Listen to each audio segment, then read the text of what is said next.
Hi everyone, इस video में मैं आपको बताने वाला हूँ एक ऐसी गलती जो आपको कभी भी किसी आईटी कंपनी में नहीं करनी चाहिए। ये गलती आपका उस पर्टिकुलर कंपनी में फ्यूचर डिसाइड करती है। तो क्या है वो गलती? ये गलती ये है कि कुछ लोग अपने मैनेजर के साथ बैड टर्म्स में आ जाते हैं, चाहे वो उनके बिहेवियर से रिलेटेड हो या उनकी इंस्ट्रक्शन ना फॉलो करना हो। तो आपको ये मेक श्योर करना है कि आप कभी भी अपने मैनेजर के साथ बैड टर्म्स में ना आए, क्योंकि आपकी रेटिंग, परफॉर्मेंस, प्रमोशन, एस्केलेशन से बचाना सब आपके मैनेजर के हाथों में होता है।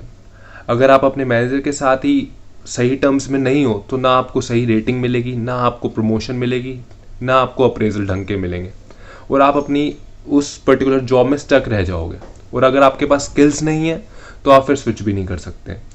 तो इसलिए आपको कभी भी अपने मैनेजर के खिलाफ नहीं जाना, क्योंकि कभी इतने केसेस ऐसे होंगे कि आपकी क्लाइंट साइड से एस्केलेशन हो रही है, फिर चाहे वो फॉल्स एस्केलेशन हो चाहे वो सही एस्केलेशन हो, तो आपको बचाएगा कौन उन एस्केलेशन से? आपका मैनेजर ही बचाएगा। अगर आप उनके साथ ही बिगाड़ के रख लोगे तो आपका मैनेजर भी साथ नहीं देने वाला। तो कई बार ऐसा भी केसेस होते हैं कि आपको परफॉर्मेंस इंप्रूवमेंट प्लान जो ये सब होते हैं हर कंपनीज में, उसमें भी शिफ्ट कर देते हैं वो, अगर आपके मैनेजर ने अगर गलत रिव्यू दे दिया आपके लिए। तो इसलिए अपने मैनेजर के साथ हमेशा गुड टर्म्स में रहें, क्योंकि अगर आप ये सब नहीं करोगे तो आपके लिए उस पर्टिकुलर कंपनी में उस पर्टिकुलर टाइम पीरियड के लिए बहुत स्ट्रेसफुल हो जाएगा रहना।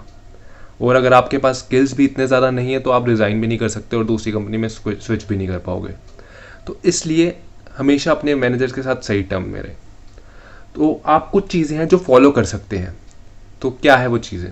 जैसे आप कभी भी किसी के बारे में बैक बाइटिंग ना करें अपने वर्कर्स के लिए, या जो भी आपके एम्प्लॉयज़ हैं जो सेम मैनेजर को रिपोर्ट कर रहे हैं उनके बारे में कभी बैक बाइटिंग ना करें। आप हमेशा अपनी अच्छी चीज़ें बताएं, जैसे आप कुछ सर्टिफिकेशंस कर रहे हो या आप कुछ एक्स्ट्रा स्किल्स एक्वायर कर रहे हो, तो आप उन चीज़ों के बारे में बताएं अपनी ग्रोथ के लिए। कभी भी दूसरों को नीचा ना दिखाएं अपनी ग्रोथ के लिए, क्योंकि मैनेजर भी आपके समझ ही जाते हैं कि भाई ये हार्ड वर्किंग है या नहीं हार्ड वर्किंग है, तो उन्हें भी पता चल जाता है। और हमेशा अपने मैनेजर के साथ सच बोलें, कभी झूठ ना बोलें, क्योंकि उनका इतना एक्सपीरियंस है जितनी आपकी एज भी नहीं होगी अभी, तो उनको पता चल ही जाएगा अगर आप झूठ बोल रहे हो तो इसलिए हमेशा अपने मैनेजर के साथ ट्रुथफुल रहें। जो भी चीज़ है सच सच बता दें। कुछ भी फीडबैक भी देना है किसी के लिए तो पॉजिटिव फीडबैक दो, कभी भी किसी के बारे में झूठ ना बोलो। इसका मतलब ये नहीं है कि आपको अपने ओपिनियंस वॉइस आउट ही नहीं करने। आप हमेशा ज़रूरी केसेस में अपने पॉइंट ऑफ व्यू देते रहें। कुछ केसेस हो सकते हैं जैसे आपको जैसे कुछ स्किल्स हैं जिसमें आप इंटरेस्टेड हो, या टेक्नोलॉजी है जिसमें आप इंटरेस्टेड हो, उसमें काम करने का मौका नहीं मिल रहा, तो ऐसे केसेस में अपने ओपिनियंस वॉइस आउट करें। या कुछ कभी कभी ऐसे केसेस हो सकते हैं जैसे इंटरनल पॉलिटिक्स भी होती है, तो उसमें आपको डिसाइड करना है कि वो सिचुएशन आपको कैसे हैंडल करनी है। आपको अपने मैनेजर को भी बताना है, पर यह है कि आप उस सिचुएशंस में हाइपर ना होए, सिचुएशंस कामली हैंडल करें। क्योंकि मैंने देखा है लोग नर्वस हो जाते हैं, काफ़ी नर्वस हो जाते हैं, जिसकी वजह से उनका पूरी वर्क लाइफ ख़राब हो जाती है, स्ट्रेस होने लग जाता है, तो उनके लिए पूरा वर्किंग कंडीशन ख़राब हो जाता है। फिर वो सोचते हैं कि मतलब कुछ लोग होते हैं जो जिनके पास स्किल्स होते हैं तो वो स्विच भी कर लेते हैं उसी टाइम, उनको फिर इतना मैटर नहीं करता भाई कि इतना स्ट्रेस कौन ले।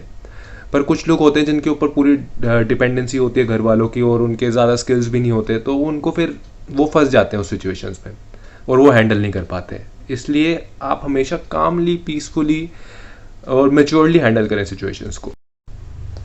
और जैसे आप 5 से 10 लोग हो जो अगर एक ही मैनेजर को रिपोर्ट कर रहे हो और अगर आपका अप्रेजल होता है, तो उस मीटिंग में आपको अपने पॉजिटिव पॉइंट्स बताने हैं, ना कि दूसरों के नेगेटिव पॉइंट्स, क्योंकि आपका मैनेजर आप में इंटरेस्टेड है उस पर्टिकुलर टाइम में कि आपने एक्स्ट्रा क्या किया या आपने कैसे ऐसा क्या स्किल्स एक्वायर की हैं, क्या टेक्नोलॉजी पे काम कर रहे हो।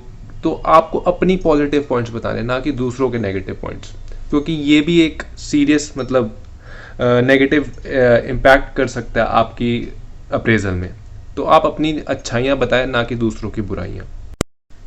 और एक और गलती है जो आप हमेशा ध्यान रखें, बिल्कुल ना करें, क्योंकि आईटी कंपनीज में हर कोई आपका दोस्त नहीं हो सकता।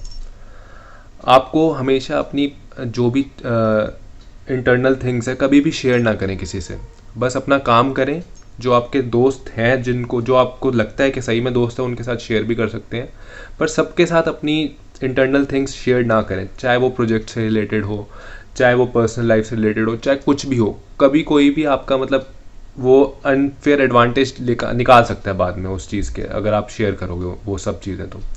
तो इसलिए आप अपनी इंटरनल थिंग्स अपने पास ही रखें और अपना काम करें। और लास्ट में आपको सैलरी मिल ही रही है सर, हर कोई आपका दोस्त हो नहीं सकता, हर कोई आपका फैमिली मेम्बर हो नहीं सकता, तो हमेशा उन लोगों से भी दूर रहें। और ये मैंने सोचा एक वीडियो बना लूँ आप सबके लिए कि मेरा एक्सपीरियंस भी थोड़ा शेयर हो जाएगा, जो मैं अभी तक 3 सालों में मैंने देखा है आईटी कंपनी में। तो अच्छी लगी हो वीडियो तो ज़रूर लाइक करना, सब्सक्राइब करना मेरे चैनल में, क्योंकि मैं आगे भी ऐसे ही इंटरनल थिंग्स के बारे में वीडियो बनाता रहूँगा और आपके साथ शेयर करता रहूँगा। Thank you.